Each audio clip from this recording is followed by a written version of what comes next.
여호와 샬롬이라는 제목으로 오늘 세 번째 말씀을 드립니다. 지지난주에 그 첫 번째 말씀을 드리면서 국가와 국가 간의 평화를 어떻게 만들어 갈 거냐, 그리고 지난주에는 나와 하나님과 어떻게 평화의 관계를 만들어 갈 거냐, 그리고 오늘은 나와 나 자신 속에 어떻게 평화를 만들어 갈 거냐, 이런 내용의 말씀을 드립니다. 그 나라와 나라 간의 그 평화를 얘기할 때 제가 세 가지를 말씀을 드렸습니다. 우선은 전쟁은 막아야 된다. 그리고 서로 공존과 공생을 해야 된다. 그리고 수직적인 평화가 임할 때 수평적인 평화가 임한다. 이런 말씀을 드렸어요. 그리고 나와 하나님과의 그 평화를 얘기할 때 하나님과의 관계성, 그리고 소통, 그리고 질서가 필요하다. 이런 말씀을 드렸습니다. 오늘은 나와 나 자신 간의 평화를 얘기를 합니다.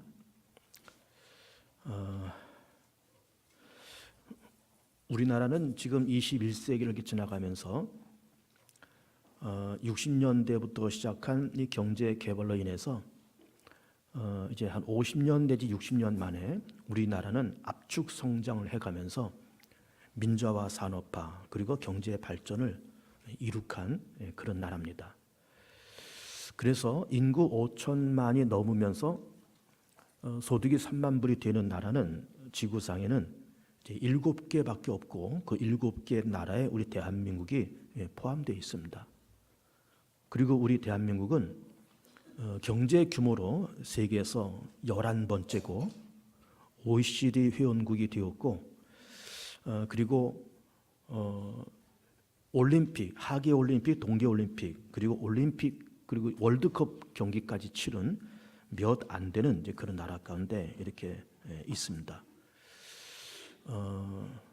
이제는 그 OECD라고 하는 그 개념은 뭐 국제 경제 개발 협력 기구 뭐 그런 뜻인데 36개 나라가 소속돼 있고, 그리고 그 말은 결국 이 지구상에서 좀 먹고 살만한, 밥 먹고 살만한 그런 나라들의 모임이다, 이렇게 볼 수가 있는 거죠. 그런 기구에 우리가 가입이 이미 되어 있습니다. 그리고 우리 현대인들은 대부분 이제 고학력 사회를 우리가 지나가면서 고등학교를 졸업한 학생들이 거의 70% 이상이 대학을 들어가고, 그래서 웬만하면 대학을 나오고 대학원 석사, 박사도 이렇게 많이 배출하면서 고학력 사회가 되었습니다. 집집마다 이제는 넓은 평에서 뭐 30평, 40평, 50평 이런 넓은 평수에서 그렇게 살면서 뭐 승용차는 이제 각 집마다 한 대씩은 이미 기본적으로 있고, 아니면 2대, 석 대까지 있고 다 그렇습니다. 그래서 이렇게 한 50년경에 이런 그 압축 성장을 해가면서 우리나라는 참 먹고 살만한 그런 나라가 된 거는 사실이에요. 그러면 그렇게 먹고 살만한 나라가 되었는데 우리 대한민국 국민은 그만큼 행복할까? 그렇게 행복할까라고 했을 때 전 세계 국가가 한 200여 개 국가가 이렇게 존재하면서 그 200개 국가 가운데서 우리나라의 행복 지수가 몇인가 하면은 57입니다. 57위. 1위가 북유럽에 있는 핀란드고, 그리고 그 상위권에는 대부분 그 북유럽 국가들이 소속이 돼 있죠. 핀란드, 덴마크, 또 이런 네덜란드, 노르웨이, 스웨덴 이런 그 북유럽 국가들이 대부분 상위권을 차지하고 있고, 우리나라는 57입니다. 아시아에 있는 저개발 국가, 또 아프리카에 있는 저개발 국가들보다도 우리나라는 그 행복 지수가 대단히 낮습니다. 그렇게 인구 5천만이 넘고 3만 불이 넘은 그런 7개 나라 가운데 하나고 OECD 회원국이고, 지금 3만 불을 지나가는 이제 그런 시대를 지나가면서 우리는 왜 그렇게 행복하지 못할까라는 것이 참 큰 의문인 겁니다. 거기에는 여러 가지 이유가 있다고 볼 수가 있습니다. 우선은 말씀드린 것처럼 그 50년 만에 우리나라는 그야말로 압축 성장을 했잖아요. 50년 동안의 민주화와 경제 발전과 산업화를 동시에 이룬 아마 지구상에 거의 유일한 나라가 우리 대한민국일 겁니다. 압축 성장을 해왔어요. 다른 나라들은 한 200년쯤 걸려서 될 수 있는 그런 경제 성장을 우리는 50년 만에 이걸 이룬 겁니다. 그러니까 평균 4배 내지는 5배 속도를 가지고 우리나라가 경제 발전을 그렇게 해온 겁니다. 그러면서 아주 빨리빨리 그렇게 지나갔잖아요. 그래서 이게 빠르다고 하는 것이, 빨리빨리라고 하는 것이 우리나라의 하나의 문화가 되어버렸습니다. 빨리빨리 해야 됩니다. 그리고 세상의 변화 속도도 얼마나 빠른지 몰라요. 이제 자동차를 이렇게 운전하고 다니는 분들 다 공히 느끼는 거겠지만, 이렇게 자동차를 타고 수도권을 이렇게 어디를 가 보면은 어느 날 갑자기 없던 고속도로가 벌써 뻥 뚫려 있고, 어디야 벌써 터널이 뚫려 있고, 다리가 놔져 있고, 4차선 도로가 어느샌가 8차선이 돼 있고, 허벌판에 공단이 들어와 있고 아파트 단지가 들어와 있고, 1, 2년 만에 확확 바뀌는 거예요. 우리나라는 이 변화의 속도가 굉장히 빠릅니다. 우리가 휴대폰이 지금 이게 5G까지 왔습니다. 5G까지. 그래가지고 이 휴대폰의 발전 속도도 얼마나 빠른지, 이게 뭐 저도 그렇습니다만은 스마트폰을 대부분 쓰지만은 저도 이제 스마트폰을 쓰는 것이 아직도 참 어렵습니다. 참 어렵고 복잡하고, 이게 도대체 무슨 기능인지, 이걸 어떻게 해야 되는지 참 어렵고 복잡합니다. 그러니 저만 해도, 그러니까 저보다 더 연세가 많으신 분들은 이 스마트폰 쓰는 것이 얼마나 어려울까, 그렇게 생각이 드는 거예요. 그만큼 빠르니까 빨리빨리 변화되는데, 변화되는 그 속도에 따라갈 수가 없는 거예요. 너무 빠르니까. 우리나라의 변화의 속도는 굉장한 겁니다. 그 전에 우리가 세대 차이 그러면은 한 세대를 30년 잡았잖아요. 그래서 세대 차이 그러면 처음에는 30년 잡다가 요즘에는 10년 잡다가 요즘에는 거의 한 5년 텀으로 세대 차이가 나는 것 같아요. 얼마나 빠른지, 그만큼 5년만 차이가 져도 세대 차이가 느끼고, 그 사람이 생각하는 사고방식과 내가 생각하는 사고방식이 굉장히 다른 거예요. 굉장히 빠릅니다. 뭐 흔히 요즘에는 뭐 쌍둥이도 세대 차이가 있다, 뭐 그런 말도 이제 합니다만은, 뭐 그건 좀 지나치게 표현한 것이고, 어쨌든 그 세대 차이의 이 텀이 굉장히 짧아진 것은 사실인 거예요. 그만큼 세상이 빠르게 그렇게 지나가고 있습니다. 그래서 어쨌든 우리는 이 50년 만에 압축 성장을 통해서 우리가 이렇게 산업화와 민주화와 경제 발전을 이제 이루어왔지만, 그러면서 우리는 소득 3만 불 시대를 지나왔고, 다 똑같이 넓은 집에서 자동차를 몰고 다니고, 또 고학력 사회고, 그럼에도 불구하고 우리는 행복하지 않다는 거예요. 참 행복하지가 않습니다. 그리고 행복을 뛰어넘어서 자기 삶에, 자기가 자기를 바라보고 자기가 자기 삶을 이렇게 뒤돌아보면서, 참 나는 괜찮다, 나 이 말하면 괜찮아, 나는 잘 살고 있어, 난 참 행복해, 난 만족해 라고 말을 하는 사람들이 그다지 많지가 않습니다. 분명히 우리는 소득은 높아지고 잘 사는 사회가 되었음에도 불구하고 우리는 행복감이나 자기 만족도가 많이 떨어져 있어요. 왜 그럴까? 그 이유는 말씀드린 것처럼 50년 만에 압축 성장을 해오면서 우리는 빨리빨리 해야 되죠. 그리고 경쟁하면서 우리는 지금까지 이렇게 왔습니다. 빨리빨리 해야 되고 경쟁하면서 왔어요. 요즘은 뭐 다 주 5일 근무고, 그것도 주 52시간제가 됐잖아요. 그래서 뭐 하루 8시간 근무, 뭐 추가 근무는 어느 정도 이상은 할 수가 없고, 딱 그렇게 다 법으로 묶어놨지만, 참 어떻게 보면은 우리가 70년대, 80년대에서는 정말 꿈 같은 그런 말들인 거예요. 주 5일 근무, 그 당시 주 5일 근무 꿈 같은 겁니다. 뭐 하루 8시간 꿈 같은 거예요. 70년대, 80년대는 다 여기 어르신네도 다 알고 계시겠지만은, 일단 공사판에는, 공사 현장, 노동, 우리가 흔히 노가다 그러는 공사 현장에서는 12시간 노동입니다. 매일매일 12시간 노동. 7시에 시작해서 7시까지 가는 거예요. 매일 12시간. 자기가 도시락 싸가지고 다니면서. 공장은 13시간, 14시간. 그렇게 일했습니다. 그리고 토요일이 어디 있습니까? 일요일이 어디 있습니까? 1년 내내 노는 날이라고 하는 것은 구정날 이틀, 추석날 이틀, 요걸 빼고 일요일도 없고 공휴일도 없고 토요일도 없고, 사시사철 공장에 돌아가고 사시사철 공사 현장에 그렇게 돌아간 겁니다. 그래서 우리는 지금 상당히 주 5일 근무, 주 52시간 그러면서 상당히 여유 있고 소득도 많고 산반물 시대가 되었음에도 불구하고 우리는 여전히 행복하지가 않은 거예요. 여전히 행복하지 않습니다. 왜 그럴까요? 우리는 너무 빨리 지금까지 달려왔고 수많은 경쟁 속에서 살아왔기 때문에 그렇습니다. 수많은 경쟁 속에서. 어쨌든 경쟁이라고 하는 것은 그렇게 늘 부정적으로 볼 거는 사실은 아닌 거예요. 경쟁도 사실 필요합니다. 경쟁해야 경제가 발전되고 학문도 발전되고 문화도 발전되고 다 그렇게 되는 겁니다. 경쟁하면서 그 사회가 발전되는 것은 사실인데 너무 지나친 경쟁과 너무 빨리빨리 좀 우리가 잘 살아보자, 이 밥에 고기 구워 좀 먹어보자, 우리가 그렇게 하면서 빨리빨리라고 하는 그 말과 경쟁 속에서 모두가 다 힘들어져 있는 거예요. 지금도 힘들어져 있습니다. 우리는 어려서부터 경쟁 문화 속에서 살아왔습니다. 국민학교 때부터 석차가 있었습니다. 60명 중에서 지금 몇 등, 요즘에 뭐 국민학교 교실에 20명, 30명 그렇게 앉아서 공부하지만 우리는 60명, 70명씩 앉아서 공부했잖아요. 그래서 거기서 석차가 다 먹여졌습니다. 반에서 몇 등, 전교에서 몇 등. 그러면서 중학교도 입시를 하면서 중학교를 들어갔고요. 고등학교는 물론 입시로 고등학교 들어가고 대학은 더더욱 말할 것도 없이 입시 경쟁 속에서 다 그렇게 들어갔어요. 취업 경쟁, 승진 경쟁.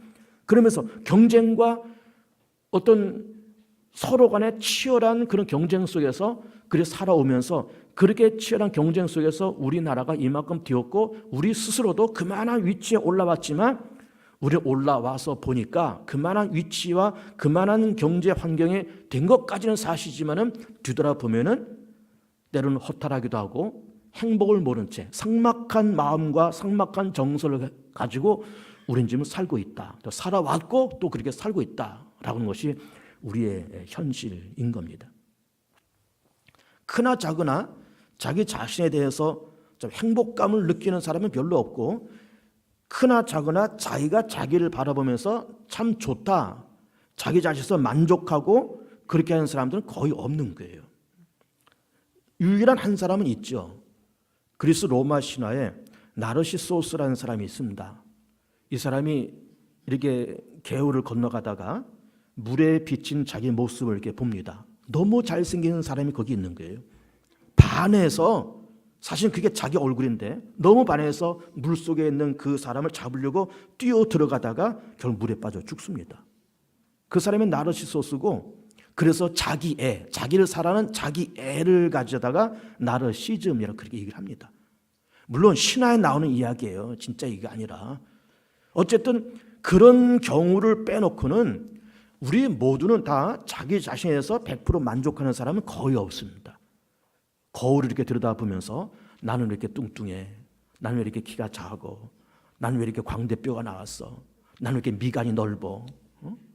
그러면서 자기 자신의 용모서부터 만족해 하는 사람 거의 없습니다. 부모를 보거나 자기 어떤 사회적인 배경이나 집안적인 배경을 바라보면서 만족하고 좋아하는 사람은 거의 없습니다. 뭔가 크거나 작거나 다 어떤 불만족과 불행감을 느끼면서 어떤 열등감을 느끼면서 부족함을 느끼면서 모든 사람들이 다 그렇게 살아가고 있는 거예요. 그런데 거기다가 어떤 외형적인 어떤 부족함도 부족한 거지만은 영적인 갈등도 있습니다. 그 영적인 갈등이 오늘 본문에는 로마서 7장 말씀이에요. 이 사도 바울이 고백하기를 오호라 나는 곤고한 사람이로다 이 사망의 몸에서 누가 나를 건져내랴 이렇게 얘기하고 있어요. 그러면서 내가 마음으로는 하나님의 법을 섬기지만 내 육체로는 죄의 법을 섬긴다. 내가 선을 행하고 싶지만은 또 원치 않는 악을 행한도다. 오라 나는 곤고한 자로다 이 사망의 몸에서 누가 나를 건져내랴 하면서 영적인 갈등까지 있는 겁니다. 그러니까는 어떤 자기 자신에 대한 불만족 또 행복을 모르고 거기다가 영적인 어떤 갈등 속에서 곤고한 자라고 하는 그런 사도 바울의 고백처럼 우리도 육적으로도 세상적으로도 피상적으로도 이른바 비주얼적으로도 어떤 갈등과 열등감이 있지만 이렇게 영적인 갈등과 영적인 불만족이 누구나 다 있더라 그 말이에요. 열심히 살고 싶지 않은 사람이 어디 있겠습니까? 다 열심히 살고 싶습니다. 그런데 뒤돌아보면 우리는 늘 게으름 속에 빠져 있는 거예요. 연초가 되면 우리가 다 그런 마음속에 어떤 결단들을 하잖아요. 올해는 이렇게 하겠다, 저렇게 하겠다, 이런 걸 한번 해보자.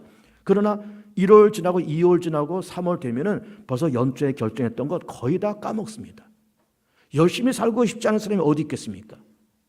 그런데 우리는 어느 순간 게으름에 빠지고 나태함에 빠지고 안일함에 빠지면서 그렇게 살고 있는 거예요. 죄를 지으려고 작정해서 죄를 지는 사람이 어디 있겠습니까?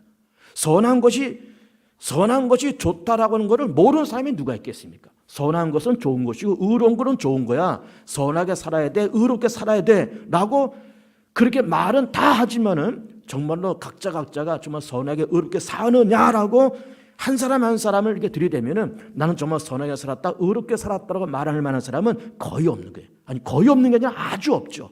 의인은 없는 게 하나도 없다는 말씀처럼 아무도 없는 겁니다. 선하게 살고 싶었죠. 의롭게 살고 싶었죠. 열심히 살고 싶었죠. 그러나 뒤돌아보면은 우리는 보이게 안 보이게 악도 있고 죄도 있고 실수도 있고 시행착오도 있고 다 모든 것이 누덕누덕 붙어있는 것이 우리의 삶의 모습이다라고 하는 거예요. 그리고 거기다가 우리는 행복하지도 않습니다. 행복하지도 않아요. 자기 만족도 별로 없습니다. 그리고 우리는 살아오는 거예요. 그러면 이렇게 행복하지 못하고 자기 만족을 못 누리는 이런 우리의 속에서 어떻게 여호와 샬롬, 어떻게 우리의 나와 나 자신 간의 화해를 누리고 어떻게 나 자신 속에서 평화를 누리면서 그렇게 살아갈까라고 하는 것을 몇 가지로 간추려 보도록 하겠습니다. 첫 번째는 우리가 갖고 있는 모든 것을 일단은 그냥 긍정을 해야 됩니다. 내 삶의 모든 여건을 그대로 내가 인정을 해야 됩니다. 나의 생긴 모습 거울을 쳐다보면서 조금 불편한 생각도 있긴 있겠죠. 뭐 이렇게 생겼어, 왜 이렇게 뚱뚱해, 왜 이렇게 광대뼈가 튀어나왔어, 왜 이렇게 미간이 넓어. 우린 그런 거를 거울을 쳐다보면서 이렇게 보고 있지만은, 그러나 어쨌든 하나님께서 우리 어머니와 아버지를 통해서 나를 이렇게 만드셨다고 하는 우선 자기의 어떤 모습부터 인정을 해야 됩니다. 좀 살이 붙었으면 붙은 대로, 좀 살이 빠졌으면 빠진 대로 하나님이 그렇게 만드신 거 어떡합니까? 체질상 살찌는 체질인데, 체질상 빠지는 체질인데 어떻게 하겠습니까? 일단 하나님께서 내게 주신 모든 나의 삶의 여건을 내 자신부터 관계성 있는 모든 것까지 그대로 인정을 해보는 겁니다. 이 여자가 어쨌든 이 여자는 내 아내고 이 남자는 어쨌든 내 남편이고 얘네들 참 속썩이고 아직 사람 꾸실 못하는 그런 아이들이지만 어쨌든 하나님께서 내게 주신 기업이고 내게 주신 자녀들이고 이 어른들은 어쨌든 나를 낳고 길러주신 참 고마운 나의 어머니고 아버지고 이 직장은 하나님께서 내게 기업으로 주신 그런 직장이고 그러면서 우리가 머물고 있는 모든 삶의 환경을 그대로 인정하고 그대로 일단은 수용을 해보는 거예요. 다 긍정을 해보는 겁니다. 두 번째로는 그러면서 동시에 우리는 비교하지 말아야 됩니다. 비교하지 말아야 됩니다. 그냥 나는 나예요. 비교하면 한없이 우리는 열등감에 빠집니다. 나보다 높은 사람, 나보다 잘난 사람이 아무도 없다 그러면은 내가 세상에서 제일 잘난 사람이지만은 정말 미안하지만 우리보다 잘난 사람은 얼마든지 많습니다. 그러면 그렇게 잘난 사람들, 잘 사는 사람들 바라보면 우리는 한없이 열등감 속에서 그렇게 살아가야 돼요. 그러나 나는 나인 거예요. 저 사람은 저 사람대로 가치가 있다 그러면 나는 나대로 가치가 있는 겁니다.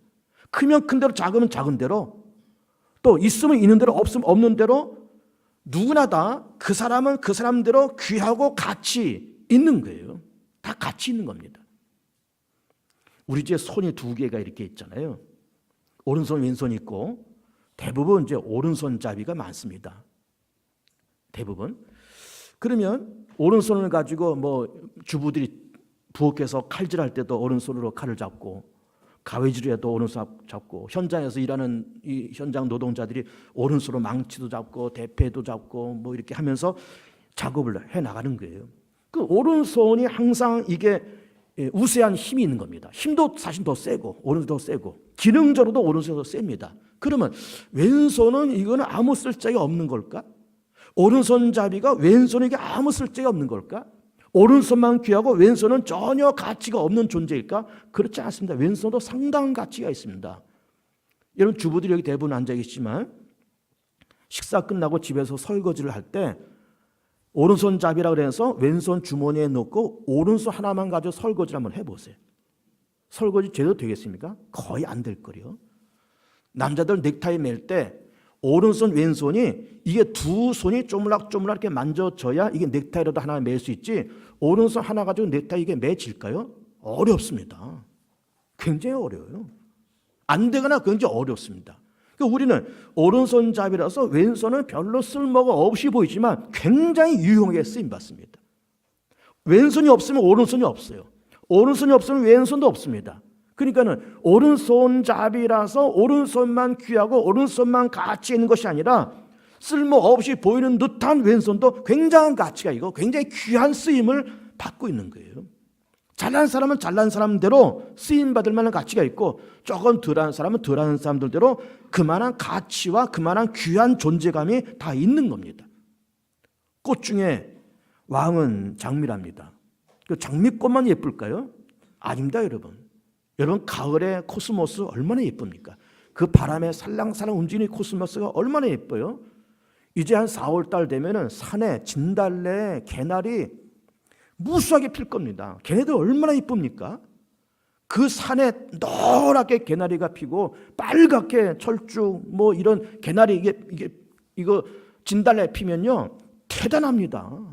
굉장합니다. 장미꽃만 예쁜 게 아니에요. 그 흔한 개나리와 그 흔한 진달래도 굉장히 예쁩니다, 여러분. 여러분 안개꽃 아시잖아요, 안개꽃. 꽃이 아주 작아요. 작아서 안개꽃이라고 합니다. 이렇게 여기 주머니에 딱 꽂는 걸 이거 코사지라고 해요. 코사지. 코사지에 항상 이 안개꽃을 이렇게 넣잖아요. 안개꽃 꽃이 작지만은 그러나 그 작은 안개꽃 때문에 앞에 있는 뭐 장미가 됐던 뭐 카네이션이 됐던 이게 빛나는 거예요.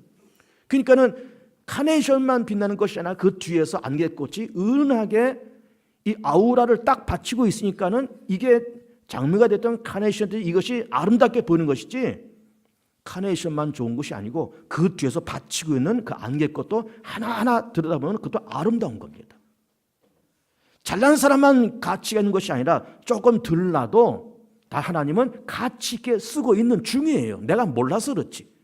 왼손이 알게 모르게 쓰임받고 있듯이 나도 그렇게 뛰어난 사람은 아니지만 하나님이 뛰어나지 못한 것 같지만 그 나름대로 하나님께서 쓰시고 있음을 우리는 알아야 되는 거예요. 내가 모를 뿐이지 하나님은 그렇게 쓰고 계시는 거예요. 그러니까는 하나님이 내가 그렇게 대단한 사람은 아니지만 대단하지 않은 것 가운데서 그나마 쓰고 계신다라고 하는 자기 위안이 먼저 필요하고 어쨌든 그 나름대로 쓰임받고 있다고 하는 자기 존재감과 자기의 스스로의 어떤 확신이 분명코 필요한 겁니다. 분명코 필요한 겁니다. 존재 의미가 다 있습니다. 존재 의미가. 세 번째로는 생각의 차이입니다. 생각의 차이. 생각의 차이. 이제 강단에 항상 물이 있잖아요. 이 생각의 차이를 얘기할 때 물이 아주 적절한 예입니다. 제가 이제 예배 시작하면서 면목을 맞아서 물이 절반밖에 없어요. 근데 보세요. 절반밖에 없다는 이 말과 절반씩이나 있다는 이 말은 상당히 틀립니다. 절반씩이나 있어. 이 말과 절반밖에 없어. 이 말은 굉장히 큰 차이가 있어요. 똑같지만 말이 다른 겁니다. 월급을 300만 원 받는 사람이 나는 300만 원씩이나 받아 하는 말과 난 300만 원밖에 못 받아 하는 말은 전혀 다릅니다. 똑같은 300만 원이지만은 300만 원씩이나 하는 사람은 웃으면서 말합니다. 그리고 자신감 있게 말하고 그리고 자기가 300만 원 받는 그 회사를 아주 자부심을 갖고 그 300만 원에 대해서 굉장히 감사하며 씁니다. 그러나 300만 원 밖에 못 받아 그러면은 그 회사에 대해서 그 월급을 주는 그 회사에 대해서 불평 불만이 있고 자기 자신에 대해서 자존감이 낮고 감사합니까? 감사 안 합니다. 못하죠. 그러니까 똑같은 300만 원이지만 300만 원씩이나 하는 사람의 말과 300만 원 밖에라는 말, 300만 원 밖에는 못 받는다는 그 말은 똑같은 300만 원이지만 말과 생각이 그만큼 사람의 삶의 질을 다르게 만듭니다. 삶의 질을 다르게 만들어요. 그러니까 우리가 우리 스스로를 바라볼 때도 거울을 바라보면서 이렇게 말을 해야 됩니다. 이만큼이나 생겼네. 이만큼이나 생겼네. 그래 자기 자신을 바라보면서 이만큼이나 생겼네라고 하면서 자기의 자존감이 먼저 필요해요. 자식들을 바라보면서 식구들 바라보면서 그러면서 자부심을 가지시고 그러면서 말이 그리 달라야 되는 거예요. 그러면서 어쨌든 많으면 많은 대로 적으면 적은 대로 하나님은 많은 거는 많은 대로 적은 거 적은 대로 나름대로 사용하고 계시다고 하는 우리가 모를 뿐이지 하나님은 그대로 사용하고 계시는 거예요. 여러분 수만 명 모이는 대형 교회도 있지만은 시골에서 변두리에서 어촌 산촌에서 할머니들 서너 명 앉혀놓고 있는 그런 교회도 있고 그런 목사님도 있습니다. 그러면 그렇게 수만 명 목회하는 목사님은 대단한 목사님이고 할머니 서너 명 앉혀놓고 계신 그런 목사님은 무능한 목사일까요? 아니에요. 대형교회 목사님은 그 나름대로 그렇게 쓰고 있는 것이고 할머니 서너 명 앉혀놓고 있는 그 목사님은 그 나름대로 그렇게 쓰고 있는 거예요. 그러니까는 수만 명 모이는 목사만 귀하고 존귀한 직분이 아니라 서너 명 앉혀놓고 목회하는 그 시골에 그 어촌에서 목회하는 그 교회와 그 목사님도 귀한 분이에요. 귀한 분입니다. 우리가 해외 선교를 이제 다니고 또 선교사들 많이 보내고 다 그렇잖아요. 여러분 선교사들이 굉장히 고생 많이 합니다. 박봉에 물질적으로 어렵죠. 언어적으로 어렵죠. 문화적으로 어렵죠. 저도 그곳에 가서 언어 익히고 그 문화에 좀 적응하고 그러려면은 거기 들어가서 거의 10년 이상 고생해야 되는 거예요. 10년 이상. 근데 그 10년 이상 고생해도 뭐 이렇게 교회 짓고 무슨 문화센터, 선교센터 만들어 놓고 뭐 이렇게 목회하고 이렇게 하면서 겨우 모이는 거는 뭐 서너 명 내지는 10명 모여서 이게 예배를 드리는 거예요. 선교사들이. 물론 크게 목회하고 크게 섬기는 부도 더러 있지만은 그냥 이렇게 어떤 가정집도 교회도 교회 건물도 없이 어떤 가정집에서 요만큼 이렇게 한 10명 혹은 서너 명 앉혀놓고 예배드리고 그러면서도 10년 동안 고생해도 그렇게밖에 못하는 그런 선교사들이 부지기수인 거예요. 그러나 그런 분들의 애씀과 노력이 다 세계 교회를 하나님의 나라를 다 받쳐주고 있는 그런 밑거름들인 겁니다. 그런 작은 교회들이 무너지고 없어지고 그것을 무가치하게 여기고 아무것도 아니라고 말을 하면은 작은 교회가 없으면 큰 교회도 없는 거예요. 그러니까는 이 지구상에는 큰 동물만 있습니까? 작은 곤충들이 더 많아요. 큰 동물들만 사는 것이 아니에요. 작은 이름 없는 그 초식동물들, 벌레들이 수두룩하게 이 지구상에는 살고 있고 바닷속에 뭐 고래나 상어나 그런 큰 동물들만 큰 물고기만 있는 것이 아니라 눈에 제대로 보이지 않는 작은 멸치 같은 작은 그런 생선들도 부지기수에 있는 거예요. 식물성 플랑크톤, 동물성 플랑크톤, 눈에 보이지도 않는 것들, 그런 것들이 바닷속에 부지기수에 있는 겁니다. 덩치 큰 상어와 고래만 폼은 나죠. 일단 폼 나고 덩치가 크니까는 자기네들이 의시되면서 단지 모르지만은 그 눈에도 보이지 않는 플랑크톤이 없어지면은 큰 것들도 다 죽습니다. 다 죽어요. 그러니까 하나님은 큰 거는 큰 것대로, 작은 것은 작은 것대로, 이렇게 생겼으면 이렇게 생긴 것대로, 저렇게 생겼으면 저렇게 생긴 대로 사용하고 계시다고 하는 자기 존재감과 자기 의식과 자기의 자존감이 필요합니다. 절대로 필요합니다. 비교하지 마세요. 생각의 차이도 마찬가지예요. 생각의 차이도. 절대로 비교하지 마세요. 나는 나대로 하나님께서 쓰고 계신다. 나는 하나님께 이렇게 만드셨어. 절대로 비교하지 말고 하나님께서 나를 이렇게 만드신 것을 그렇게 쓰이려고 만드셨다라고 하는 우리의 자아 정치감이 분명 꼭 필요한 거예요. 마지막 네 번째로는 우리는 예수님을 믿으면서 교회를 다니고 신앙생활을 하고 있잖아요. 그러면 예수 믿어서 죄사함 받고 하나님의 자녀가 됐다는 그런 감격 속에서 살아갑니다. 또 우리는 예수 믿고 나중에 천국 간다라고 하는 그런 믿음을 가지고 살아가는 거예요. 어떻게 보면 그것이 가장 중요한 것이고 주된 목적이라고 볼 수 있는 겁니다. 예수 믿어 죄사함 받고 천국 가는 것. 가장 중요한 교리죠. 그런데 그 이전에 또 중요한 것이 뭔가 하면은 예수 그리스도를 내가 믿어서 그리스도께서 당신의 영인 성령을 우리 간에 집어넣으시면서 성령의 감동을 통해서 우리에게 뭐가 생기는가 하면은 우리의 존재감과 우리의 가치가 새롭게 발견됩니다. 아, 나는 이런 존재로구나. 아, 나는 새로운 피조물이로구나. 아, 난 하나님의 자녀로구나. 아, 나는 하나님의 형상을 갖고 있는 사람이로구나 라고 하면서 자기의 존재감과 자기의 가치가 새롭게 발견되는 거예요. 동시에 내가 누구며 나는 무엇을 해야 될 사람인가 라고 하는 자기 사명이 발견되는 거예요. 자기 사명이 발견됩니다. 그 대표적인 어떤 예를 든다 그러면은 사도 바울의 대표적인 인물이라고 볼 수 있습니다. 사도 바울. 여러분, 사도 바울 우리가 아는 것처럼 그 사람은 예수님을 만나기 전까지는 그 바울이라는 인물은 밥만 먹고 교회를 때려 부시는 일만 하던 사람이에요. 밥 먹고 하는 일이 교회 때려 부시는 일을 하러 다니는 거예요. 이게 사람이 할 일입니까, 여러분?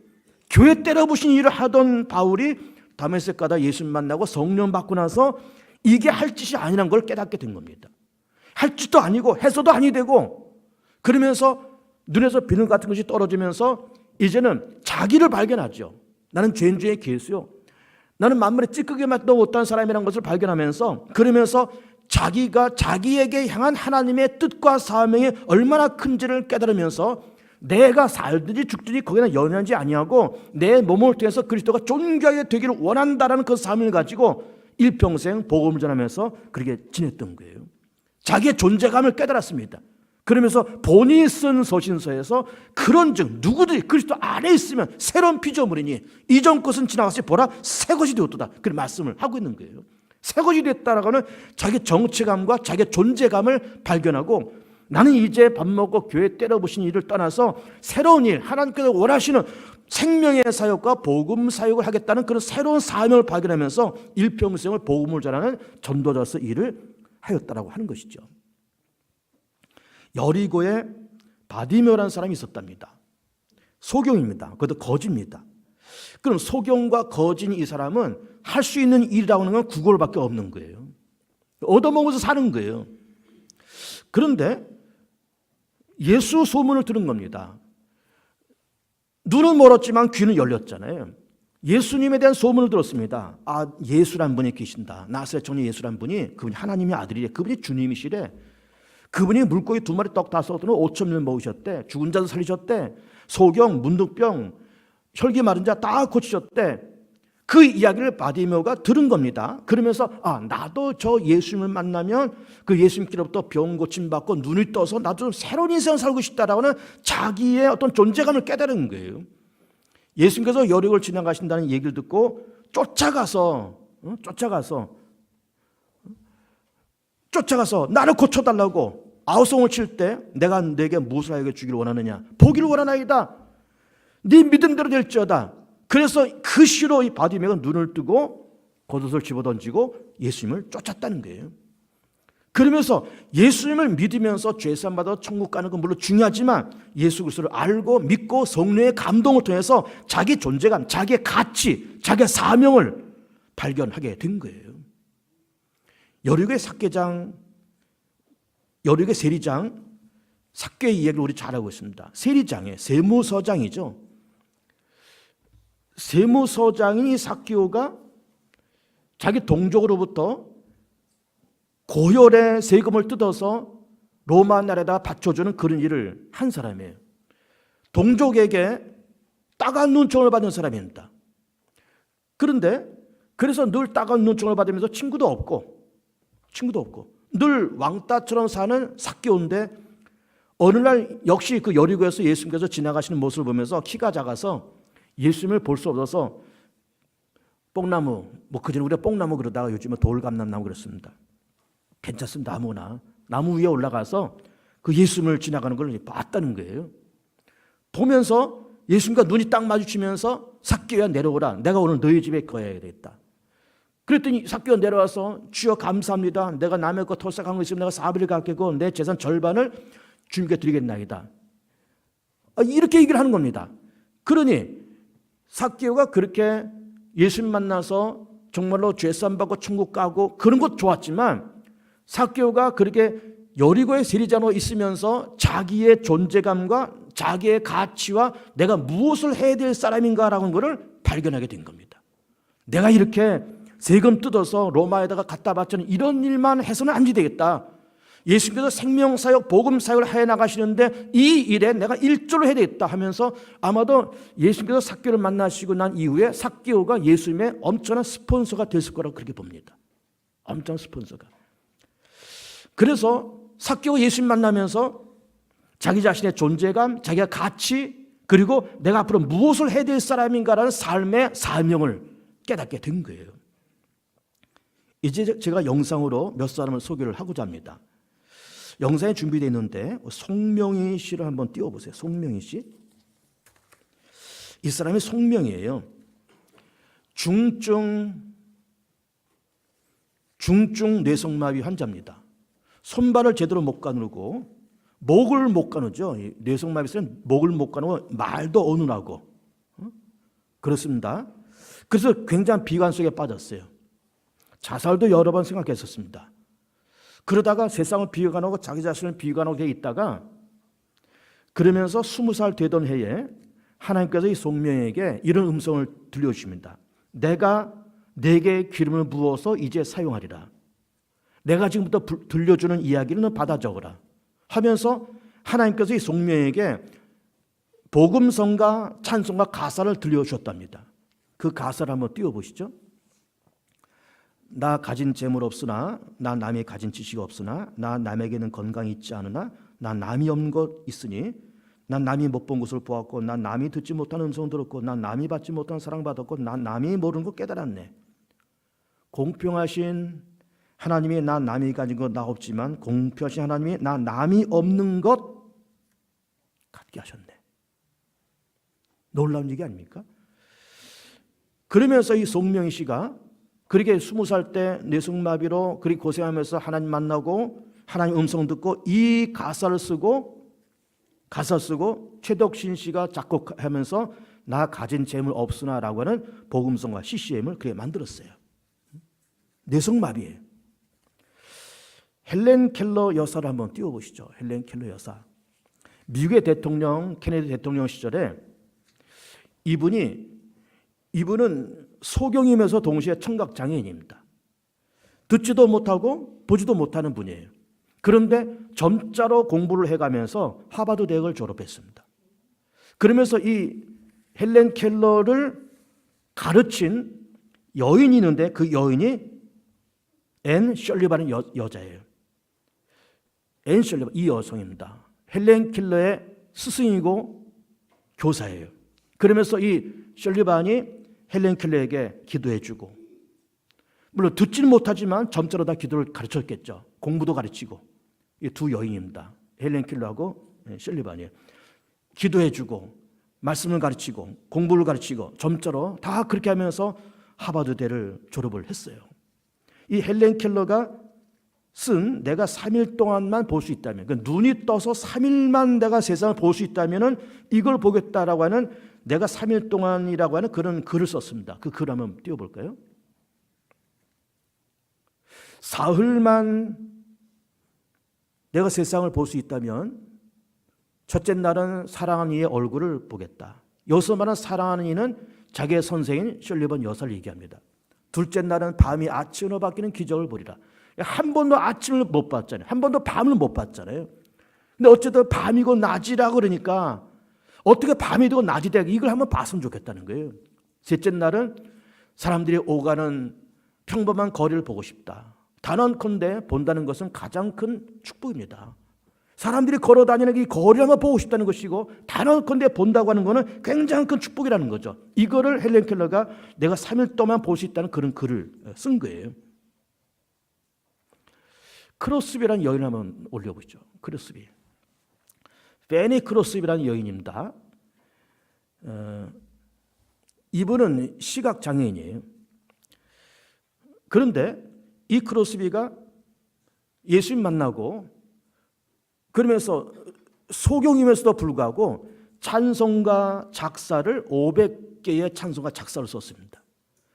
그리고 그 500개의 찬송가 작사 가운데서 우리가 대표적인 것이 뭔가 하면은 여러분 찬송가 288장을 보세요. 288장. 288장.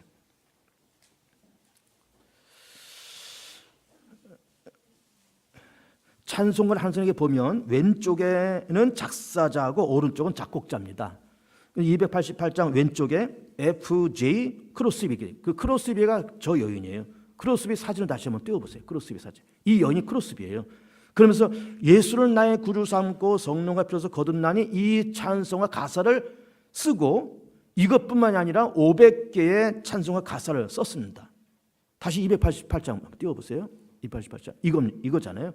예수를 나의 구주 삼고 성령과 피로서 거듭나니 이 세상은 내 영혼이 하늘의 영광 누리도다. 이 크로스비가 작사한 그런 찬송가가 500개입니다. 500개. 엄청난 걸 썼습니다. 이제 내려도 되겠습니다. 행복하지 않습니까? 불행한가요? 불행하다 그러면은 아까 우리가 얘기한 것처럼 송명희 씨만큼 불행한 여자가 어디 있겠습니까? 불행하다 그러면은 청각장애인이와 동시에 시각장애인 헬렌 켈러보다 더 불행한 여인이 어디 있겠습니까? 그런데 예수님 만나고 믿음을 가지면서 내가 오늘 성령을 부어서 내가 너를 쓰리라고 말씀하신 하나님의 음성 듣고 그러면서 송명희도 그 공평하신 하나님의 작사를 쓰고 헬렌 켈러도 점자로 공부를 해서 하버드를 나오고 크로스비는 소경임에도 불구하고 시각장애인임에도 불구하고 500여 편의 찬송가 작사를 쓴 거예요. 사실은 어떻게 보면 굉장히 불행한 여자들입니다. 그러나 멀쩡한 우리보다 더 엄청난 일을 한 거예요. 왜 그랬을까? 예수님 만나고 믿음을 가져보니까 내가 이렇게 비관하고 불행하게 여기면서 그렇게 살아야 되는 사람이 아니란 걸 깨닫게 됐어요. 자기 존재감, 자기의 가치, 자기의 사명을 새롭게 깨달은 겁니다. 우리는 적어도 사지가 멀쩡한 사람들이에요. 사지가 멀쩡한 사람들이에요. 보기도 하고 듣기도 하는 사람들이에요. 이런 사람들이 그 어려움 속에서 그런 일을 했다 그러면 우리는 더 많은 일을 해야 됩니다. 근데 우리는 여전히 불평이 많고 만족을 모르고 우리는 그렇게 살아가잖아요. 현실을 인정하십시오. 현실을 긍정하세요. 내 자신부터 긍정하시고 내 삶의 주변을 다 인정하고 긍정하고 비교하지 말고 그리고 생각의 차이를 놀랍게 발휘하고 예수 그리스도를 믿어서 성령의 감동을 통해서 자기 존재감과 자기의 가치와 자기의 사명을 새롭게 발견하면서 나는 참 행복한 자요, 나는 기쁜 자요, 나는 하나님이 나를 아는 자요, 나는 예수는 새로운 피조물이라고 하는 그런 자기 확신과 자기 감사 속에서 그러면서 성공적으로 인생을 살아가는 복 있는 우리 교우들 되시기를 축복합니다. 이 시간으로 합심해서 같이 기도합니다.